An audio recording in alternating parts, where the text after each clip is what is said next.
Hello, Conquerors! I'm your host and humble guide maker, the Purple Bull Moose. Welcome back to the channel where we cover all things Old World. I'll be doing my best to give you all the tools necessary to take on the best 4X strategy game of the last decade at its highest difficulty. Please help us support the channel so we can spread the good word about this criminally underrated game. You have all boosted me over 1,000 subscribers, but we are not stopping here. If you can keep supporting the channel, I will do my best to recruit as many new players to the game to ensure Old World's continued success, so we can all selfishly pressure Mohawk and Hooded Horse to keep up their caretaking of the game and one day produce a sequel. But without further delay, let's get into it. Well, welcome back, Conquerors. I am so excited to be back in the chair. My God, has it been a long week. But quite frankly, that long week has been made a lot shorter due to the fact that we are now officially over 1,400 subscribers on the channel. So thank you guys. Big number keeps going up. So happy to see that everybody is still enjoying the channel. Thank you for getting involved in everything as far as the community is concerned. And just really having a good time putting together the content for you guys. So the stream's going to keep coming. I'm ready to get back to it. So let me go ahead and regale you with the story of where we left off. We are here to now take the old man Adaraz to greatness. He is, quite frankly, one step away from being considered the great. And that one step is the ambition that we have left. Now, we do have to be slightly worried. Quite frankly, the old man is the old man. I've been joking around for the fact that he might be, kicking the bucket at any particular of the last 3 episodes. But, it's even more important now that I realize exactly how close to that final goal we are.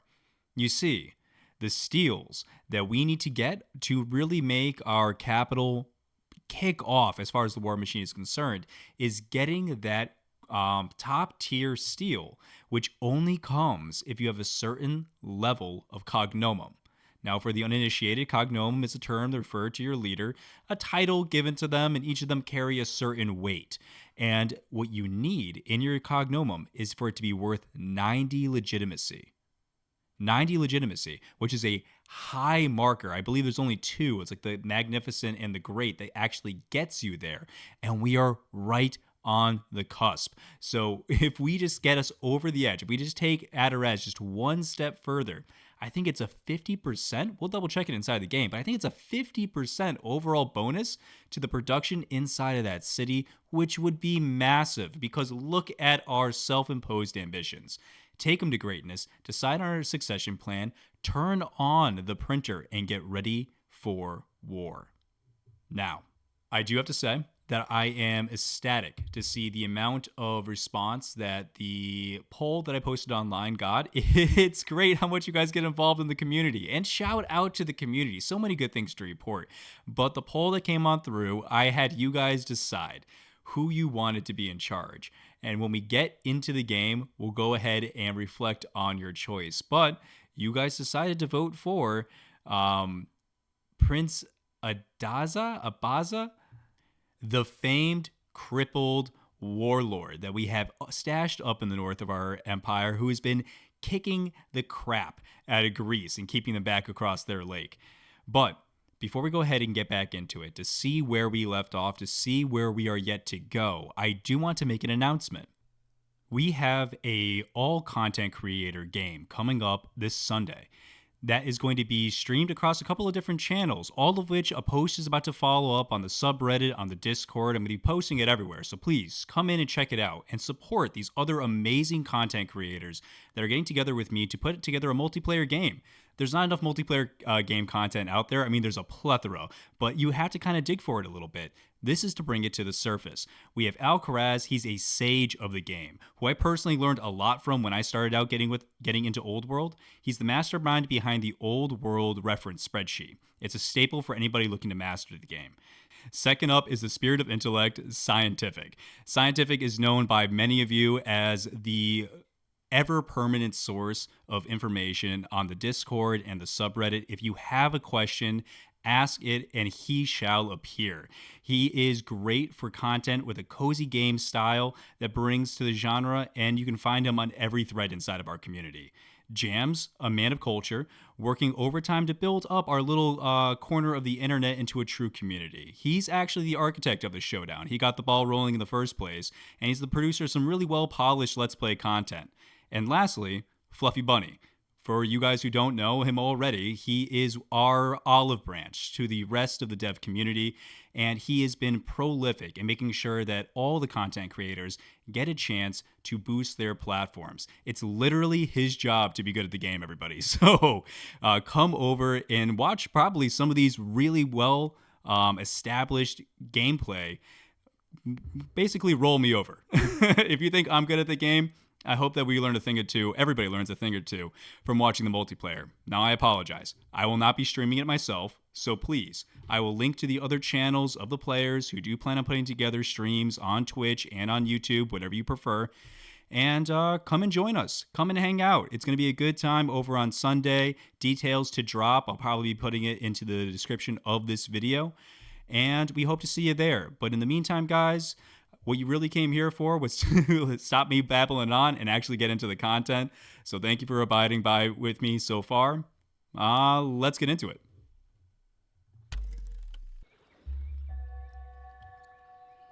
Okay. Well, everybody, I don't know what it says about me, but quite frankly, I was shocked to see that all of you inside of the polls strictly picked not the best option. I wanted to see the good old Duke Gabra, the monster, ascend to the throne. With 6 courage, 2 discipline, bloodthirsty, and ruthless, he would have made a lovely warlord. Second up, coming up right in front of him, was his younger sister, still with 1 tutor mission left to go on her. She's shaping up to be a halfway decent hero. And more importantly, we plan on marrying her off to Bozin the Soldier, who himself is a bloodthirsty hero with 7 courage. Would have made an amazing double hero power couple. But, alas, we are going with the one, the only, the famous heckler romantic, superstitious, crippled, bisexual bastard, Prince Azaba himself. And he is, in and of himself, a halfway decent leader. He certainly proved himself up here in the north. We have watched him single-handedly, double-handedly, take care of every single one of the Greek troops that have come across this sea? This unnamed sea, I suppose? But regardless, he's done his duty. He has been a dutiful son. And as the true heir to the kingdom, it seems only right to leave him in place. So, as we approach our end at the prime age of 74, we will make no adjustments to the succession plan of this nation. You guys have convinced me. I'll go ahead and let it slide, I suppose, this time. Now for my secondary worry. Adaraz himself. Will the old man make it? You can see that right here, we can take a peek over into his title, into the Glorious. His cognomen is right here. And we can see that he is almost to the Great. The Great needs a grand total of 100,000 points. We have 90,000 points so far, and an ambition. Every ambition achieved is worth 12K. So, if we want to go ahead and boost ourselves clearly over the top to get into the Great threshold, we are 4 specialists away from achieving that goal. We need 1 year here, 3 years here, and 2 years here. So if Adaraz himself can survive yet another 3 years, we can get away with it. Alternatively, we could spend a whole bunch of resources. We could rush him out here, grab this judge next turn to rush the next specialist out, and use our gold in Holy Horse and Cyramp in 2 years to get that online. Now, while that is an option, and I'm sure people will point it out in the comments, which is why I addressed it, we are going to roll the dice. He's made it this long. And frankly, I think him getting to the lucky age of 77 is well within the realm of possibility. He's not sick. If he is sick, we might advance that scale, but right now he's not sick. So we are going to go ahead and roll the dice on the old man sticking it out for 3 more turns. I will rush 1 more Elder Specialist out of Holy Horse. We have the Elder Poet available, so we can rush him out. We already have the Judge established here, so that'll be 2 Elder Specialists out of Holy Horse, 1 out of a Duelist, and 1 out of Cyramp in 3 years, finishing out the ambition. So everybody cross your fingers and pray to God that we make it. 7 orders left on the clock, and is there anything that we really need to focus on getting done right now? Well, outside of our ambitions, both real and self-imposed, the only really other thing that I want to get accomplished is boosting up our economy a little bit more. This number is starting to look pretty good. 700 iron stockpiled already is pretty solid. But I wouldn't hate getting more iron yet still. We can't reach with our little dog pile of builders up here in Delverhaven. We can't reach any of these additional hills here, which I think I'm officially going to commit to not being baths. Cyramp already has a level 3 happiness. I'm not worried about that getting any higher. I don't need more happiness specifically, but I need more iron. So if I can go ahead and utilize these 2 hills at the very least to crank out just another 16, I don't hate that.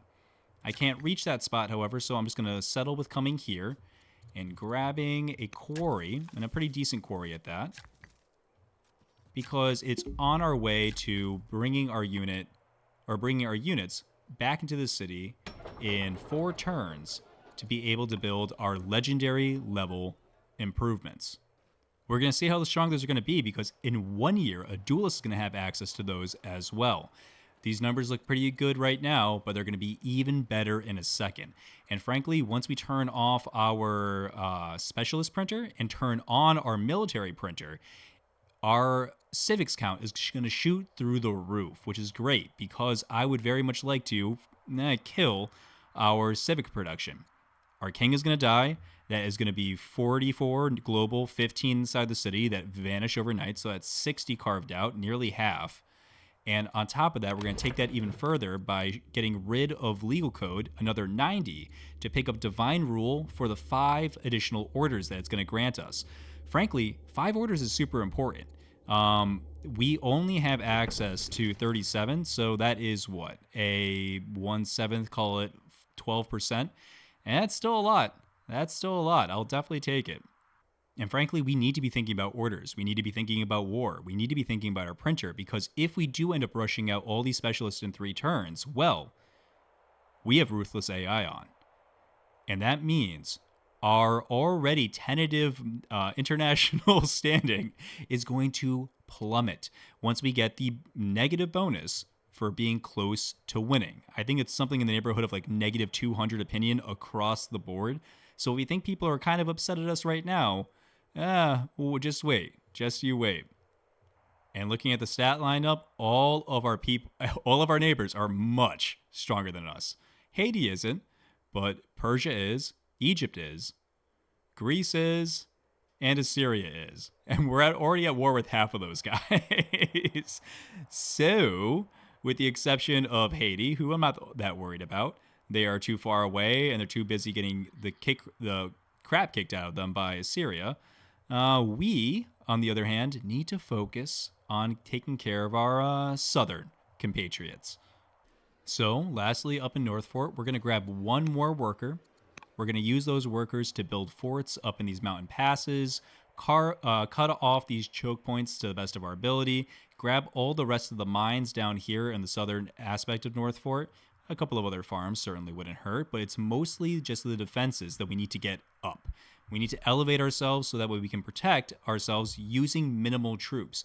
I don't want North Fort to be a distraction. I want to focus on the south, on front lines. This is where the bloodbath is going to be. So we need to make sure that we are at least able to handle our own inside of this choke. But that's enough for right now. Let's see what the AI has in order, or if Adarez kicks it and all of this planning is for naught. Let's get into it.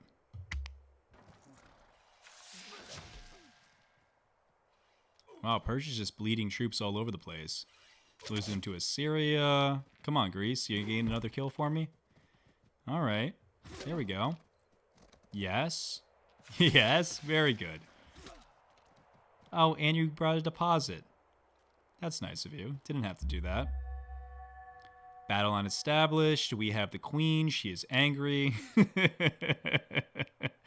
All right. +1 courage. Oh, +1 courage. It is certainly a little problematic that the 31-year-old is tutoring the person that we plan on betrothing him to, but at least he has good results. +1 courage established. Ongoing alliance. Well, I'm not giving you my legitimacy, and I'm not giving you my gold. So I suppose it is time for our alliance to come to an end. Oh boy. We are not ready, but it's certainly time that we start working in that direction. Interfaith dialogue. The followers of Judaism and paganism have been developing friendly relations. Oh, good. Just recently, Jewish temple held a common prayer session for both religions. That's nice. So we either get a boost to opinion, which we could frankly use with Judaism, or we can grab 280 civics. You know what? I'm going to take the civics. We could use the stockpile. There's a lot of things we need to do with this. There's a lot of plans. I'd even like to pay 700 to flip back and forth on polytheism and monotheism just to get that extra shrine out. So yeah, we're going to take the extra civics. Sounds good. Tech-wise, I think sovereignty is an easy pickup. We want access to tyranny, and especially if we're going to be turning on the printer soon. An extra 20% production in all cities is very good. And for each unit that we make, that's an extra 10 gold in our pocket. So when our king dies and takes and takes all his gold with him, the 600 he makes globally, oh, I'm so sorry to see him go. We'll be in the negatives, frankly, once the king dies. So yes, we need a new source of income. Well, Greece has been so kind as to give us an opportunity to continue to train our individuals. Although I do think it's time that we start attaching at least the grandbaby generation. If we're not going to be changing the succession plan, Gabra and Sofia need to at least be on the proper units. So we are going to grab Herbalist here, add Sofia because she is a hero, so she can take advantage of that Herbalist training better than anybody else.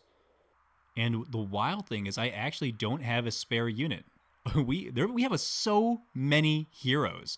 Look at all these heroes. I mean, they're getting a little bit too old, quite frankly. But there's a lot of them at the very least.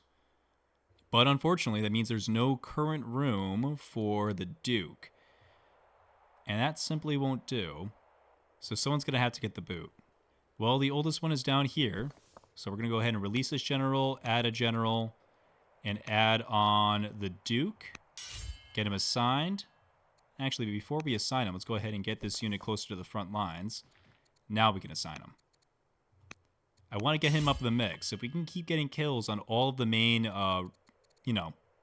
familial characters inside of our court, then it's going to help us with the next leg of the war.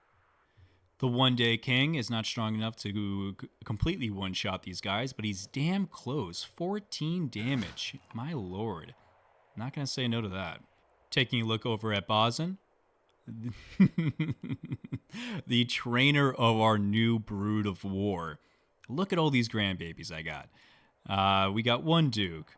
We got another distant successor.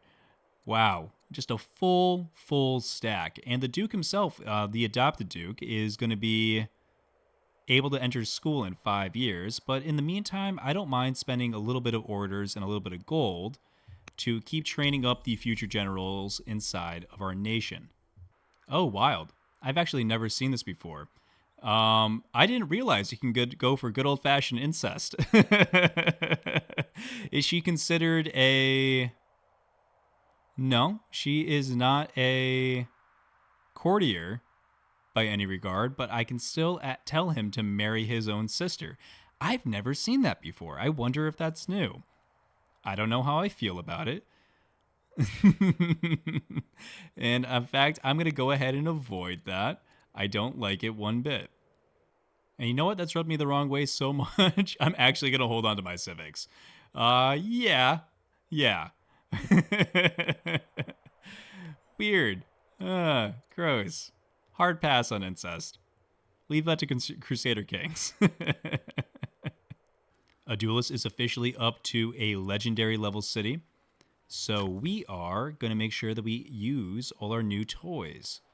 Coming up here to go ahead and grab the 6-year down university for 23.5 science. My lord. One building, 10% increase, more than 10% increase. And we can get that out in 2 years. That seems very reasonable. Up in North Fort, we're going to go ahead and start working on getting more mines out. We have some hills here, so we might as well take advantage, get those out one every 2 years. And with only 2 workers left, we might as well go ahead and just bring them closer into this direction. So that way, when this city flips over to the legendary status, we can do the same thing that we did over in a duelist. The king is still not sick, so it's likely that he will still make it 1 more year, but we need him to make it 2. Elder officer over here in a duelist being the key reasoning behind that. But we have the elder philosopher up in Ramp in 1 turn. We are going to go ahead and grab the elder poet and rush it out using gold to have that out in 1 turn. And I think, just for the sake of expediency, let's go ahead and grab the elder officer in this city as well. That is 3 elder specialists to complete our ambition next year, and the good king will make it to greatness. You know what? I had my doubts. I had my doubts, Adaraz. I should have never lost faith. Never lose faith in a builder of nations. And what a nation it is, with only 6 cities, and it's so very potent. Shockingly, even in score-wise, we're actually keeping up pretty close with the AI. No one's really taken off in any one direction. Frankly, Assyria is the widest, but they are just knuckle-dragging brutes, unfortunately, for them. Great for us. But if they end up taking over all of Haiti, that might be a problem, because they will then inherit all of Haiti's science. And that could be a bit of a threat. But we will worry about the empires beyond the desert if we have to. We should simply focus on our own goals, utilize our own borders, and take out the individuals who are more prime for the taking. Goodbye, Egypt. Goodbye, Persia.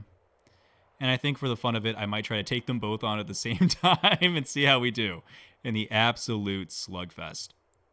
With the rest of our orders, we're going to go ahead and bring any of these last remaining slingers onto ranges, onto war shrines, just to make sure that we are getting the most that we can out of our training passively per turn. Not everybody needs to be in the war effort. God knows Greece can't bring enough to bear. Although if they break through this final archer here, which it seems likely that they will, then we might have to deal with more troops after that. Hopefully Persia, picks up the aggression here. Don't want to see this all go to waste. And you're there.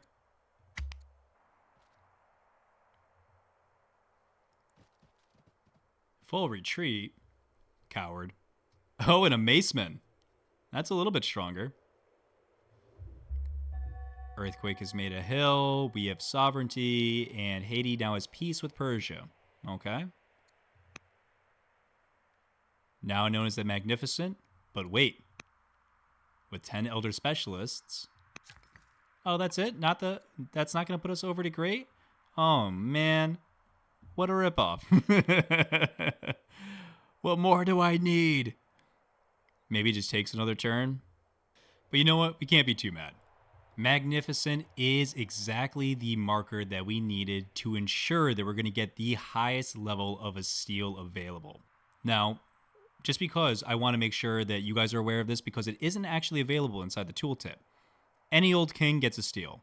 If you've been king for 2 minutes, you get a steal. And that's why it looks as crappy as it does here in this picture. To get a grand steal, you have to have a cognomen that gets you to a 60 level of legitimacy. And for legendary, that threshold is 90. So again, to show you where that lives, if you're trying to keep track, you can go over into your character. You can click on their current cognomen. Wow, I cannot pronounce that word. And you can see exactly how much it's worth. The Magnificent is the threshold to get a legendary steal. If you want to get a great steal, you need to be above 60, which I think there's a lot of them that have above 60, like the Invincible, Wise is 60. So any of those will also get you above the area. It's not this number, guys. This isn't the number you're trying to get above 90. It is specifically the cognomen and the value that that represents. So keep that in mind when you're trying to decide how exactly, what exactly you can expect upon the death of your leader. But we have locked it in. Legendary Steel guaranteed, you wonderful old bastard, you. Now, this wouldn't be a bad time to pick up Constitution. Constitution being 25. Wow. 25 additional science. But we can't really afford to do it. It's just not the game path that we're going down anymore. We need to focus on building up a military. Lock in tyranny, because look, guys, with the completion of that ambition, our opinion has plummeted. We are close to winning. Minus 240 opinion. Even if we had good options with everybody, this doesn't cut it anymore, guys. It just don't work no more. So we need to keep our eyes on the prize. It is beelining it to Barding. That is the only text that we're focused on. So we're going to grab Spoked Wheel, and it's time to turn on the printer. We are one turn in here away from getting access to the Citadel to be able to build our Shoteli. Not going to stop me. I'm going to grab a Demped Warrior right here. We can always upgrade them once that is complete and it comes on out. We are going to go ahead and make sure we are doing that in all of our cities. 2-turn Shoteli. In Cyramp, we can't keep going with the same thing. We don't have any military buildings in here. Even if we wanted to build a Shoteli, it's going to take 8 years just to produce one. So I'd rather have this place focus on science and economy. So as long as they're able to manage something, that at least get us, the capacity to make more units. And we want to make sure that we're not going to be struggling too hard once the king dies, gold-wise. So an extra 56 gold per turn in our back pocket does not suck. With the loss of our alliance, so goes our vision. We no longer are able to see everything that Persia is doing, meaning that we're not exactly sure exactly what level of threat Greece is posing to us down here across the Zagros Mountains. So, in the interest of protecting the units that we have so covetously made, I'm going to go ahead and withdraw back into the city line and take a couple of quick heals and let Greece come to me. We want to make sure that the Duke is able to get into the fight, so we're going to bring him up towards the front. But now we have to turn our eyes back to the economy. We have 2 years in Cyramp before it's up to Legendary Culture, so that's enough time to grab out a mine or two. So that's exactly what I'm going to do. I can get that in 4 years, make it 2. I can get that in 3 years, make it 2. A little bit wasteful, but I'm not going to be too upset about it. Make sure the front lines gets a little bit of love as well. We're going to grab our Jewish monastery in here because the disciples are already centrally located. Get that out in 3 turns and probably go about making monasteries in every single one of our cities. Not really any great places to put down the palace, so we might as well just drop it right here.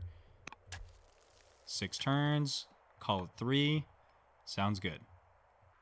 Alright, so this is all fun and games, but quite frankly, now that we're officially on the universal shit list, it is time to get Greece off our back. We have been enjoying our little training session with Pella and the sea, but it's time to get a truce. Now, the reason why we have to do this is not because, we can't handle the heat, but we can't handle any more heat than this. I would very much I'd feel a lot more comfortable to at least be able to fend off an attack if we had our 2 Shoteli down here in the south. We can't be losing Cyramp, we can't be losing front lines, we just turned the printer on. We'll be fine in, 6 turns, but in 6 turns, peace can devolve, and we are already in really bad relations with everybody.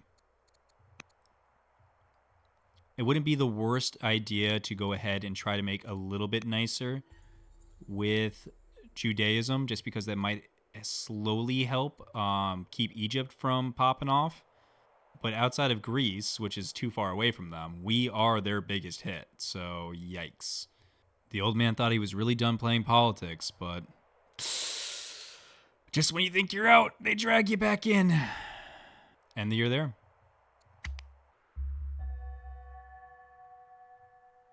Discovered spoked wheel. Okay, good. Serious Furious. Great.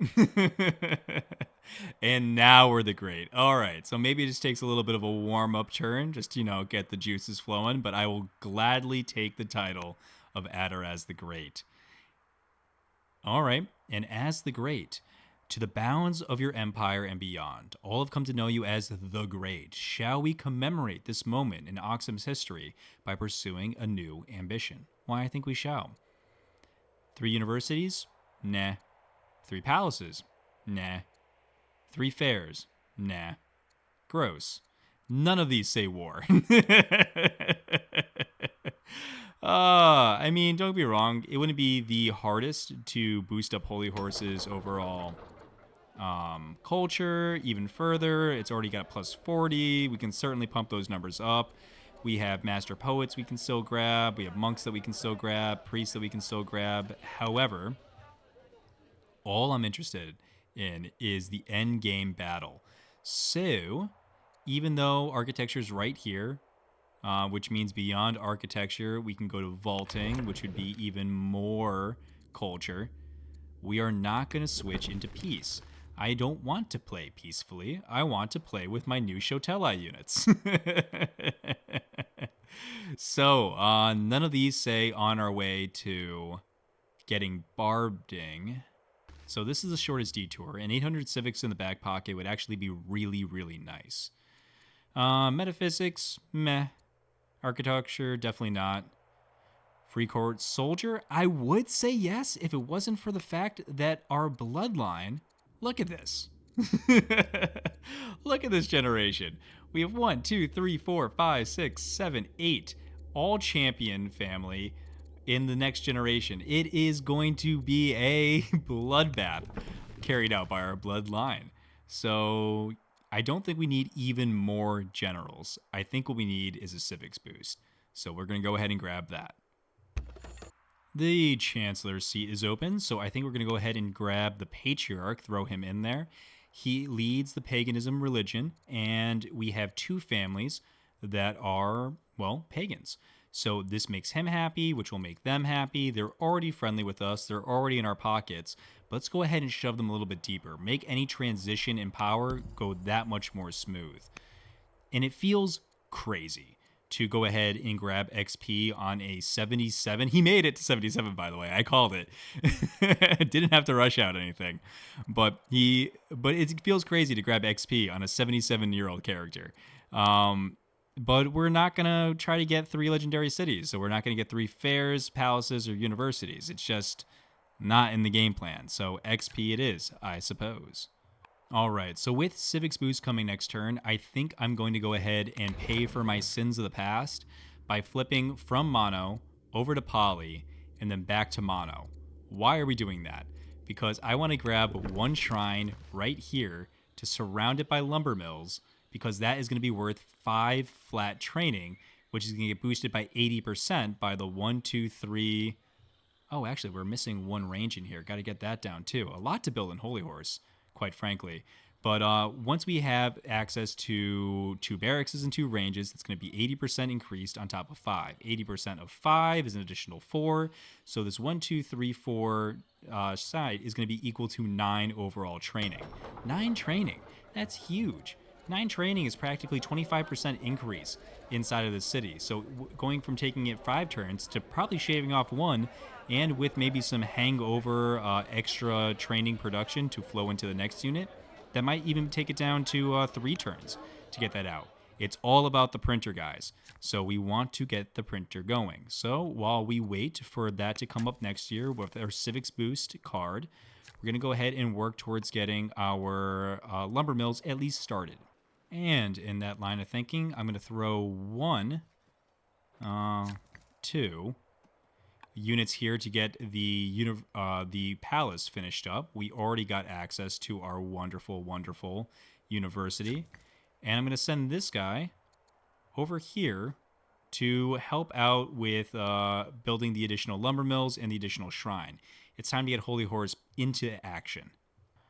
We have no additional woods for the scout to hide in, so the only way we're going to be able to keep a slight eye on the enemy is this one spot, which really isn't a lot. But I don't want to lose the scout otherwise. Yeah, there's nowhere really else to hide him until we get access to actually build the forts out here. We're kind of flying blind, which is too bad, but we can live with that. If these guys have more mines to make up in North Fort, that's exactly what we're going to have them do. Another 2 turns, and we'll check back in with you guys. We have another disciple who's kind of just hanging out. The only useful thing that I'd really like to put him towards is like maybe going into Holy Horse and building the Religious Wonder, but we really just don't need that. I guess we just kind of sleep you for right now, and we'll come back and we'll revisit you in case we ever actually get access to anything we need. If we need to convert anybody, doesn't seem likely. But in the meantime, it looks like Greece kind of learned their lesson. It doesn't seem like we really have to worry too much about any further incursions, so I'm actually going to start retreating back my Shotelai.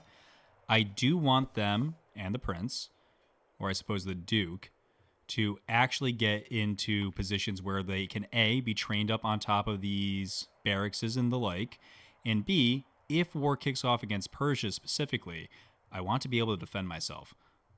We have a glut of training left over to us, so now I think it's probably a good time to invest in additional training. It doesn't feel like we have too much time, but I'm going to go ahead and roll the dice on combat. Yep, combat 2 and 3 are one of my favorite things to get up. When they all get together, it's what? Combat 1 is 5, 2 is 10, 3 is 15. So that's a total of 30% additional attack and defense. On top of a hero who already has access to Herbalist, that's very strong. So we're going to try to go for that. I'm going to avoid combat here because we already have 2 promotions on this unit. So we can't get combat 3. So I'm going to ignore it on this unit and instead grab Besieger. And to continue to prepare for the war, instead of promoting these units, I would like to upgrade them.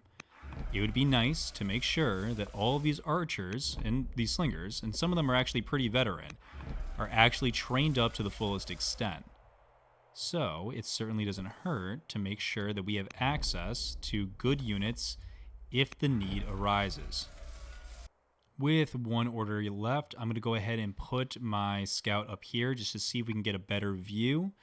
I am not 100% certain if the AI can push me off of this place to make landfall here with their units. So this is good for science. I know they can land here, but if they do land here, they have to march all the way around just to kick the scout once. And with all the sand over on this side, and the hills and the river, any ground force is going to have a hard time making it over to him. So I think he's actually in a pretty safe spot to keep eyes out here with our last order. End the turn there. Oh, yep. Looks like we're actually cutting off the opportunity for them to make landfall here. Love that. Civics boost. The king is dead and they're angry. They're furious. Everyone's mad at me. A little bit of extra charisma. Good job, tutor. Proud, impulsive. Okay. Okay. Yep. Equal truce. Happy to have that. Looks good. Influence inflicted. Oh, well, you were vengeful against me. The matriarch. Oh, the matriarch, the 70-year-old woman, charges into the hall, fully armored and ready for battle. Where is he? She roars, brandishing her weapons at the stunned surrounding servants. Eyes finally alighting to you. Gerasmont, that's her, surges forward. Enough with all these words and messages to try to influence me. Meet me in combat, and we will finally reach an understanding. Fighting is the only language she will understand. Okay. Guards seize this woman for attacking me, so we can throw the religious head in jail, which, by the way, doesn't stop her from being the religious head. And that further harms my opinion with my neighbors. Or if it's a fight she wants.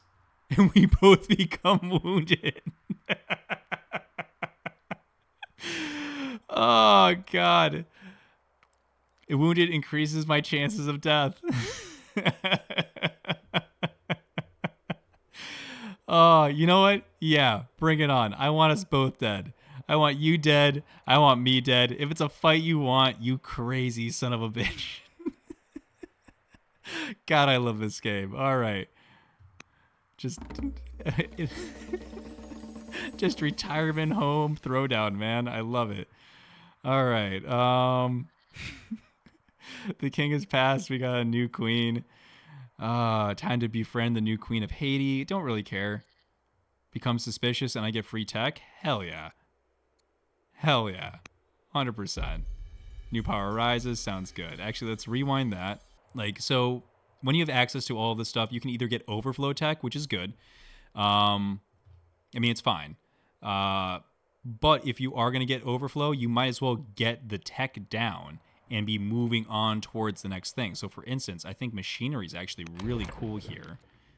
Yeah. Land consolidation is on the way to professional army, which would be nice, and Bodekin Arrow, which would be nice. But I think getting access to some onagers would be even better. Yeah. Let's grab machinery. Let us steal the tech. That gets us that new tech. A new power arises. Cool. Oh, okay. Well, we don't need any more civics. We're solid on civics, so we'll take all the cash that we can get before the old man dies. We can get an acolyte in Siram, become blessed or cursed. Okay. Or we can get 200 stone. I'm just going to take the 3 years worth of stone production. That sounds good. Here we go. Finally. Finally, someone gives me a proper ambition. Capture 5 foreign cities. All right. Which is going to be tough, actually. Which is going to be really tough, actually. Because we're only going to have 20 years to complete it. Yeah, perhaps this is unwise. Because it's going to be a grind for the first couple of years. So I'm going to avoid that. This is actually a trap. Because we are not going to war right now in this turn. Our chances of dying have increased by 30% by being wounded. And yeah. And even though our heir is certainly set up for war, he is crippled, but outside of that, is an excellent war leader. He, he doesn't have that je ne sais quoi to be able to wipe out 5 cities in 20 turns. Because you don't have to just wipe them out. You have to also capture them. So depending on how long the grind out war goes, and if Egypt does the pile on, or if we go against Egypt and Persia does the pile on, or the world piles on, I don't know if Prince Azaba has what it takes to pull this off in 20. So we're not going to play favorites. We don't necessarily need to win an ambitions game. The game's not even halfway over, according to the AI. So we are on a fine pace to sit back and wait for the proper moment to strike. We're going to grab Portcullis because it's on the way to Barding and our endgame unit. Stay focused, my friends. Stay focused. We are going to flip on Polytheism. Pay for the sins of the past. Grab this worker. Come here for this shrine. That's going to be up in 4 turns. Call it 2. This guy can start working on the next lumber mill after that because we do need to surround it with 5 total lumber mills. The palace is done, granting us an additional 12 civics. Not going to turn that down. But where to put these guys next? So let's take a look at the wonders. We do officially have a legendary level city. The wonders that we would like, in my opinion, are Circus Maximus and Heliopolis. Heliopolis is going to give us 1 order per shrine in a city. We have, let's count them, I think 4 shrines in Adulis, Frontlines, Holy Horse, and Cyramp, and at least 1 in Delverhaven.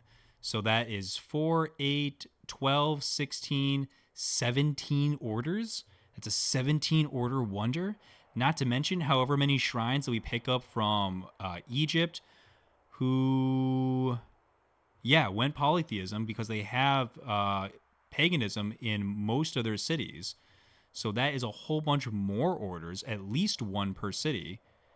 And Persia, a lot less so, actually. Yeah, so that does kind of narrow it down. Maybe we take out Egypt first and then Persia to get the orders from Egypt's paganism.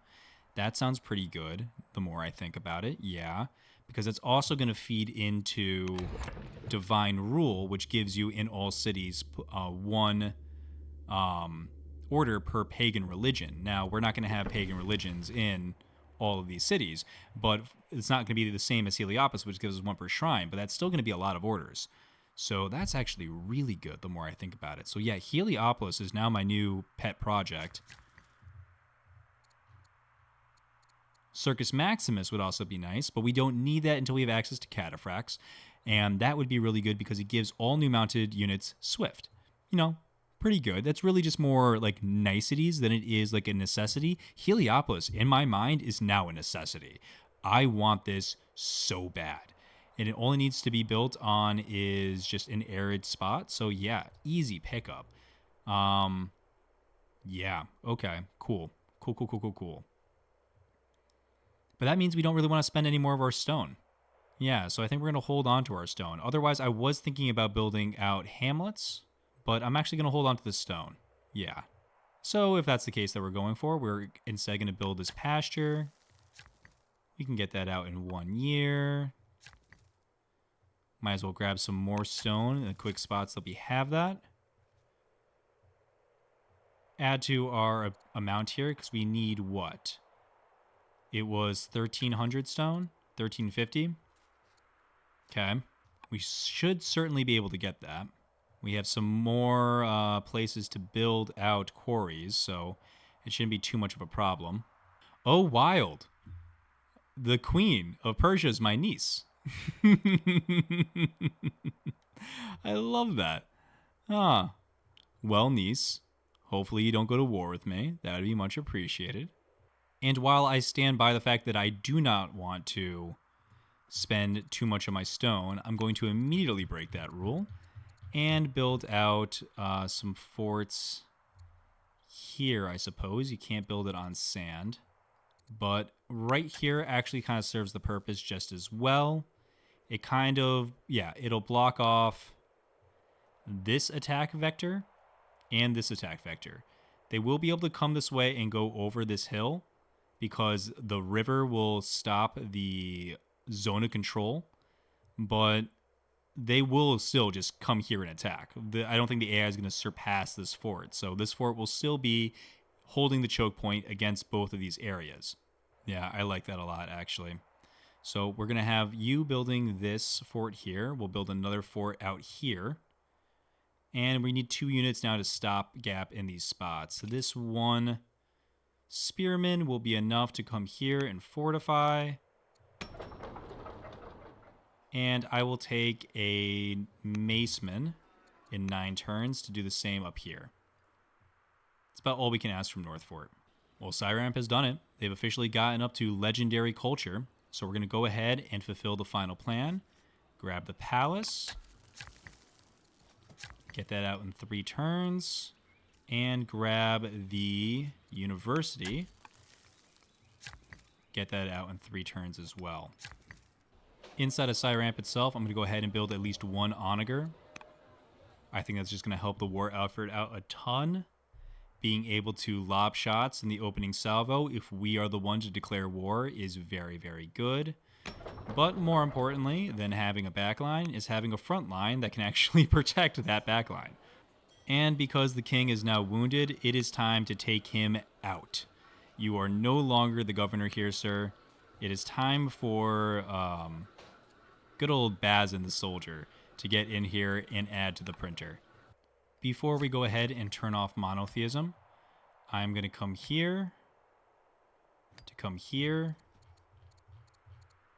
to build a war shrine, because that way we at least are able to spread the pagan religion up to North Fort, which will give us 1 extra order when we switch back to divine rule and monotheism. And keep on creeping down with these units. And you're there.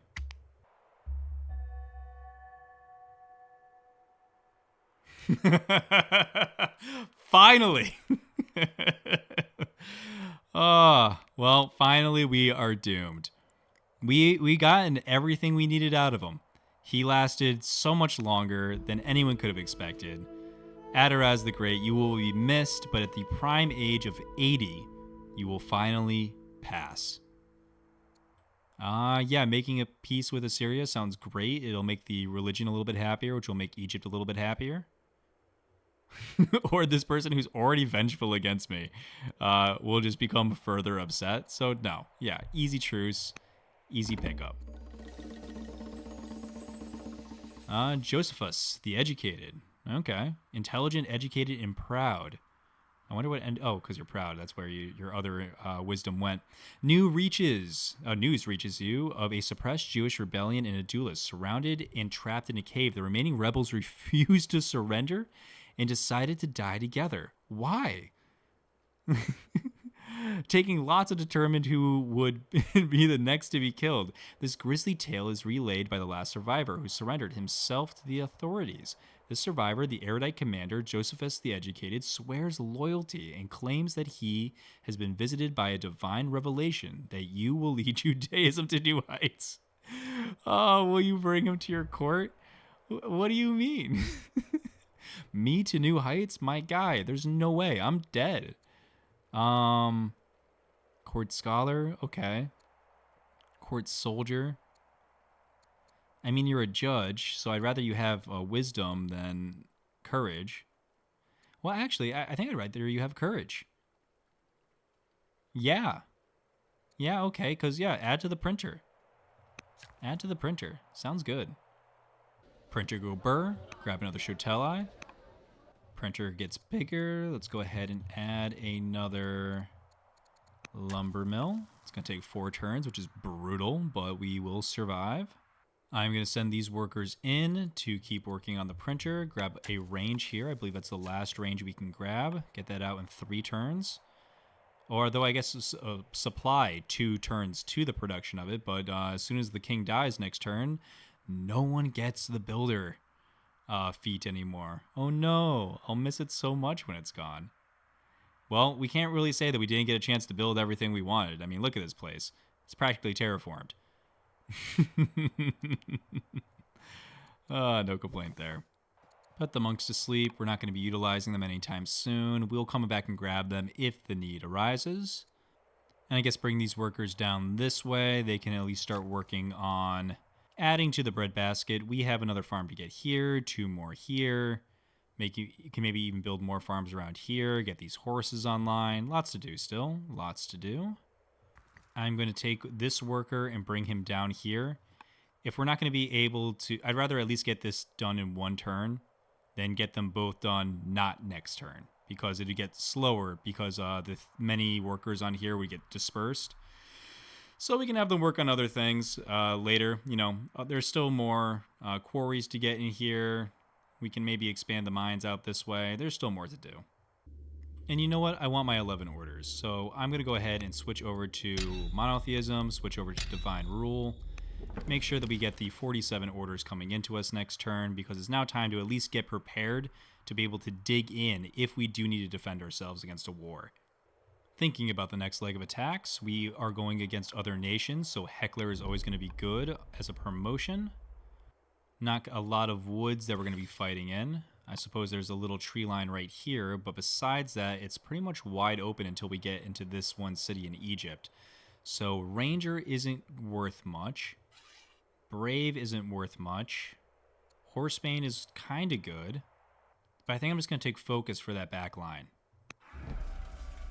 Keep on rotating the troops that we have down south. And who do we have to add for a general here? A lot of good people in use. But I think we can pass on all of that for right now. Frontlines doesn't have a governor, so we might as well throw the new Josephus in the governor's seat, boost up the training a little bit further, make sure that we are turning the printer on inside of Frontlines next turn as well.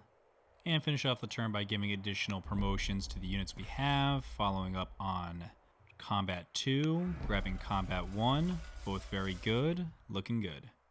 And grab the upgrade here into a Shoteli just to make sure we're nice and well rounded out. And you're there.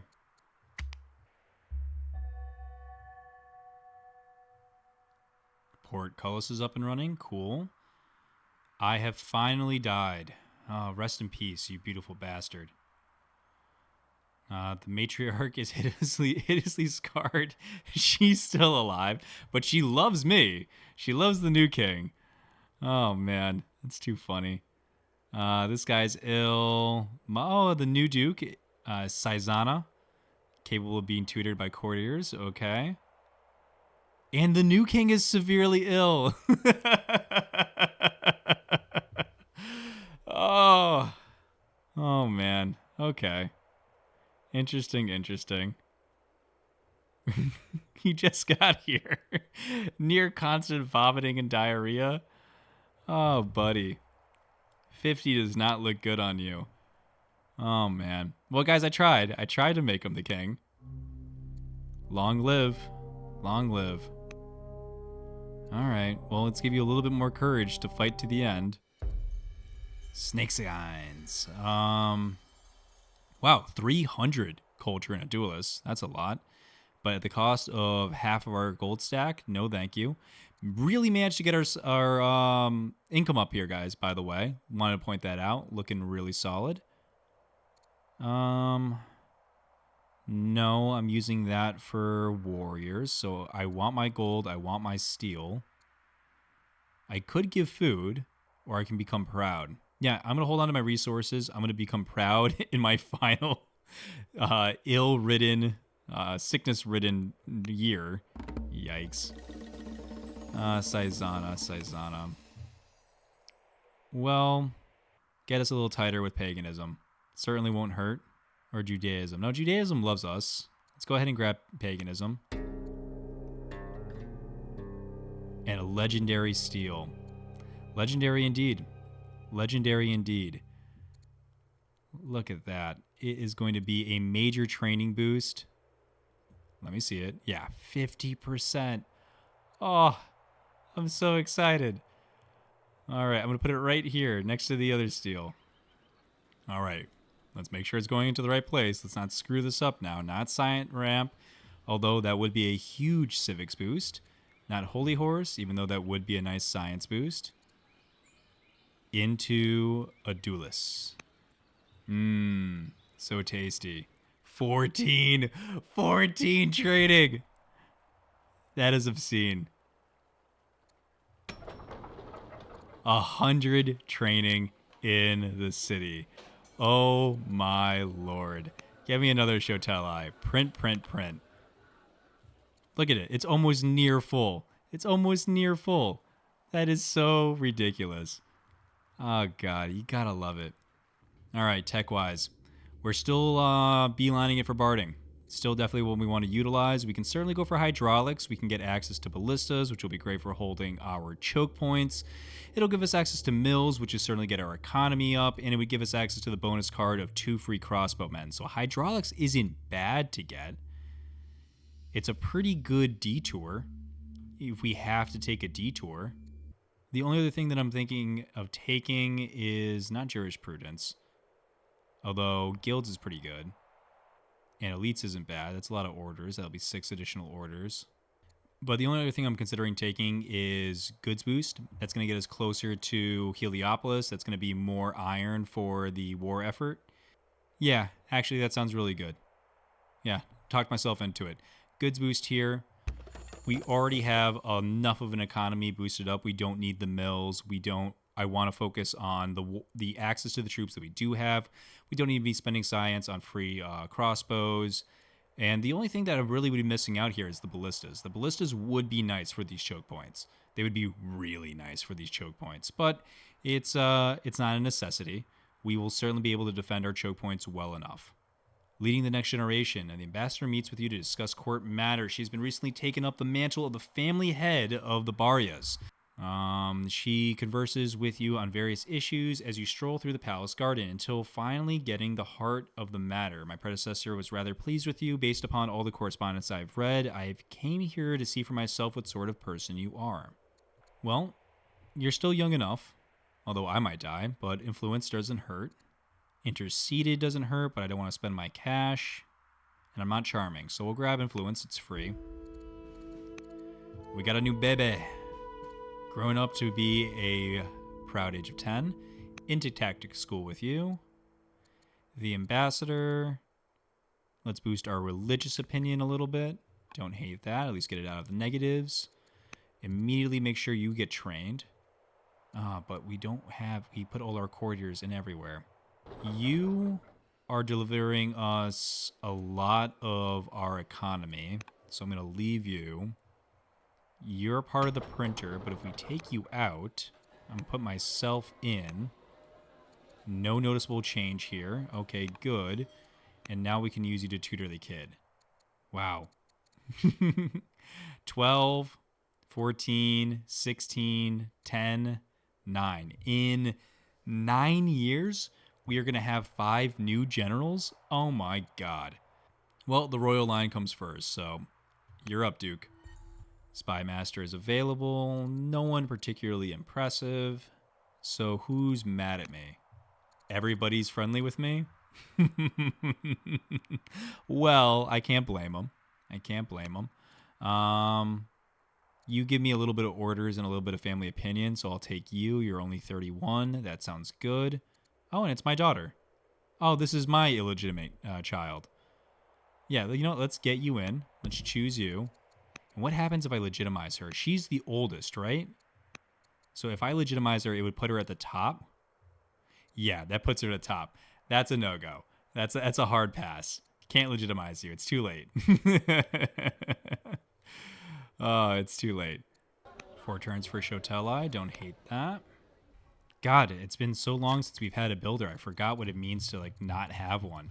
I guess we have to slog through, taking 3 years each to get these stupid mines out, or these lumber mills out. 4 turns, and then we'll have access to all that more training. Very good. You guys are here. Let's go ahead and keep working on the breadbasket everywhere that we can. Extra food production certainly wouldn't hurt. We have a big military coming, and militaries travel on their stomachs. Especially horses if we decide to go in that direction. Come over here, grab me another quarry. Come over here, actually build quarry on top of these deer. We don't need them. And come up here and build me another quarry. It's going to take a while, longer than I want them to, but we will settle. Heliopolis awaits. See a worker, build a mine. Keep moving the Shotelai at least 2 trainable squares towards the front lines. Grab the upgrades where we can. Make sure that we're getting our training online. We already have Besieger and Heckler. Let's go ahead and also grab Warden. These two together to fight from urban into urban is so strong. It's 50% additional attack damage. And if they're against a general, that's 75 additional attack damage. And if that general is on an infantry unit, that's 85% attack damage. In some cases, that's double damage. But it's all about being in the right circumstance. So this unit in particular wants to be in urban warfare. And with our final order, we're going to grab Besieger here as well and scoot on into the next year. Goods boost. All right. Oligarch is contemplating her place in the afterlife. Our daughter is spoiled. Great. Severely ill. The queen of in Holy Horse is also contemplating her afterlife. Okay. Nice little change in the guard might be coming up sooner rather than later. And the Duke is no longer ill. Oh, good. At least one of our heroes is going to survive. And now I'm doomed. No. Oh, well, you know what? You know what? At least this means we get the complete set of steals inside of a duelist. So I'm not going to complain about that. That's okay. That is just fine by me. There is yet time. Is there? I'm pretty sure I'm doomed. The judge implores you, do not let Aksum turn its back on the gods. You guys know this one. We've seen it before. When the gods hear our worship, they are a shield against all misfortune and a sword against their enemies. Should we falter, I fear in time a duelist will stand, not as the mighty pillar of the great nation, but as a monument to hubris built on rubble and bones. Let's give him food. We're not using food for anything else. A faithful husband. All right. Well, for for my daughter. Oh god, you'd be a horrible match. Yeah, builders and heroes don't play nicely. What the hell are they thinking? This is a terrible, terrible match. They don't have any things in common. She's righteous and impulsive. He's affable, strict, and a delver. Yeah, it'll never work, guys. I can't allow it. And quite frankly, it feels dishonest. It feels dishonest to let my personal pick of Prince Gabra ascend to the throne now when we have the opportunity with our dying Azaba to allow the Duchess, the community's second pick, now become the heir. So I'm going to refuse this marriage, even though it pisses a lot of people off. We are going to make the Duchess the heir, and we are going to marry the Duchess off to specifically... Oh, that's super weird. She can marry herself? There's something not right here. There's something very, very weird with this. Yeah, she could marry her brother. She could marry herself. I mean, I'm tempted to push this, but the game's going too good. I don't want to cause like a game-breaking glitch. So we are going to have them marry Bazin, because even though Bazin's gay, he can be her gay best friend, but them together would be an amazing power couple. An amazing power couple. He is also a hero. They're going to get along great, and his courage is going to add massive dividends to our global output because he is going to be our husband. And if we get along, because we will, because we're both heroes, that only further boosts that amount. So easy pick up there. Lock that in. Very good. Gonna take this worker over in North Fort and finish building the northern forts. Go ahead and grab that right here. Close off this extra pass. When this maceman comes out, he'll come up into the spot and fortify. And speaking of maceman, we can grab another free one right here. But we're not going to do that. The printer is completely turned on. We are pumping out our melee front lines. I am not worried about adding additional front line to that. We could pick up land consolidation. Land consolidation is on our way to getting professional army, great military law, to getting Bodekin Arrow, which is going to be able to upgrade all our existing archers, but also not super important. Personally, I'm looking at these two free cards. Onager is very good. Having a solid backline, super important, especially because our front line is going to be so strong. But in 90% of the games, this is what I'm picking because in this situation, just because it fits into the niche that our army needs. We could use more Onagers, quite frankly. But I'm going to grab a War Elephant. We haven't shown off the War Elephant panic ability, which if they attack a unit, that unit has to retreat or else it's stunned. So if you have a clustered enemy squadron, you can attack the unit in the middle, and if it has no squares to escape to, it gets stunned, which means that you can then pick off its flanks, and that unit is basically dead the next turn. So it is a really good tech unit. I wouldn't recommend building an army out of elephants, but having a couple to like mix in there here and there is very, very strong. So yes, very cool. We're going to grab the free war elephant and use it sparingly and take it from there. Going to keep bringing our units to the front line, throwing a little bit of promotions here and there where we get the option to. I like guard on our frontline unit. Seems good. And add generals where we can, if anybody is nice and young enough. The princess herself should absolutely be on it, but they are all, most of them are already attached to units. I see 1, 2, 3 generals strapped to archers, so I'm going to release the generals from these archers so I can add them instead to the Shotelai. The Duke himself should certainly be on the mix them up inside of the urban warfare. Grab him there. And we can give the Duke a nice little boost right here. Looking sharp. Yeah, I don't want to put him on this unit. Let's put him on the crappy unit. Yeah. Hopefully somebody in the next generation comes out even stronger than that. Yeah, he can't give you the good unit. And gonna grab combat 2 here.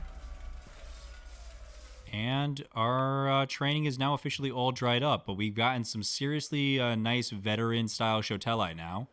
So we can certainly handle ourselves a little bit better in a war. Gonna grab... I guess not fortify yet. Not in that position. But with these fully upgraded units, we're going to move into the front lines, grab fortify, and make sure that we are at least protected enough against potential invasion. But all of our units seem to be pretty much in the exact spots that we want them in. I guess I can drag this slinger back. We're only going to need 2 units here and here for the most part. Turning to our chancellor, let's go ahead and suggest some people for the clergy. Clergy help out in a lot of ways. One, they help. They get to be tutors, so we can actually tutor up some of the additional kids that we have.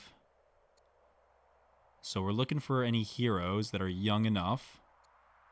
Why do we want heroes? Well, our queen is about to be a hero, and we want people that are going to work well with the queen. And we want people without jobs, because if they have jobs, they're not able to tutor the kids. I'm seeing a lot of governors. All right, you can be it. You're definitely on the older side, but you're at least a hero. And because we have all these extra orders, we might as well consider being Machiavellian. Egypt hates Persia even more than they hate me. Persia is pretty much fine with Egypt, so let's go ahead and slander Persia and see if we can get Persia and Egypt to fight each other again. Now, we are choosing to slander Persia because that'll reduce everybody's opinion of Persia. And if we can drop Persia, who's currently only has a truce, from angry into furious, that increases our likelihood of getting Egypt to declare war on Persia. And if that happens, we declare war on both of them. Because we are closing the distance. They're still much stronger. They're still much stronger. We're similar to Haiti. Much stronger... Much stronger. Ooh, actually, that means, yeah, Assyria is kicking the crap out of Haiti. That would be a worry if they weren't in dead last place. But, yeah, go ahead and pick up that extra 1, 2, 3, 4, 5, 6 points plus the Hanging Gardens at Oracle. So that's 10 points in total. That gets you up to 27. That will put you in the lead, actually. All right, Assyria is actually looking to maybe step it up here. Let's go ahead and move on to the next year.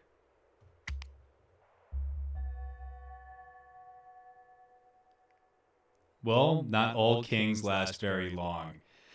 King Azaba has died in office. Well, big guy, you did your best. You really did. You really did. And you were a really cool character the entire time we had you. Illegitimate child. We legitimized you early because we didn't have an heir to the kingdom yet. We put you in tactics school. You came out one hell of a commander despite being crippled. You led a campaign against Greece in the north, proved your worth, was voted the favorite by the community, and ascended to the throne for a grand total of maybe 3 years. And you will leave behind a steal, adding to the overall military production in the capital. But that, my friend, I am sorry, is the end of your story. Well done, Azaba. You will be missed. But we got a free war elephant. Assyria's got a truce with Persia. The soldier agreed to the marriage proposal. Wonderful. Welcome. Generating us 92 training a turn. Did I tell you this was a power couple, or did I tell you this was a power couple? My lord. Let's see. The Duke has begun to decline in health. That's too bad. The oligarch is now the head. Okay. As long as you're not a builder, that's fine. And he passes. End of an era. A helping hand, Grand Vizier. Not on your life. Although we're drying up on our civics. But we've also accomplished all the things our civics needed to accomplish. Do I want you to become the Grand Vizier? No, you're so young. Yeah, no. None of this is worth it. I mean, prosperous would be cool in all of our cities. It would certainly help our economy, but no, hard pass. I'd rather be unpopular. We can immediately start working towards that. In fact, before I forget, I'm going to go ahead and seek political allies. Just lock that in. Secrets of the Dead. The government becomes vengeful against me? Yikes. becomes influenced by me, becomes loyal, which gives us a whole bunch of gold, and at the cost for Judaism opinion. I like you. I think you're actually really good for that city. So I'm going to go ahead and risk the opinion loss. Wow. First time we've seen negative inside of this country in a long, long time. And the legitimacy has taken a massive decay. Yikes. Yikes. Well, we got to take the final steal. I mean, it's steel. It's not good. It's a 10% boost, but I'll take a 10% boost. It's a 10% on a base subtotal 28, so it's an extra 3 training in here. It's not great, but it's not terrible. We'll go ahead and I wish I had a spot that was right next to it, so I can get, you know, like raising the bars. But we'll go ahead and drop it right here. Improvement. Grab it inside of a duelist. And get to see Steel 1, 2, and 3 all locked and loaded inside of the city. Death of a governor. Choose a new governor. No options, so pass. Death of a governor. Choose a new governor. Let's go ahead and throw the... Yeah, absolutely. Throw you in here. You're going to lose us a little bit of gold, but we'll survive. And that gets our opinion slightly better. Stirrups comes next. We almost have enough Shotelai where I feel like it's time to start switching over to horse-based units. Although our food is suffering. My God. Yeah, I think it's actually worth getting this farmer out. One, this farmer's a whole bunch of food all by itself, but it gets us access to all these farms as well. On top of that, maybe we should grab a farmer in here. Yeah, because we're going to need it.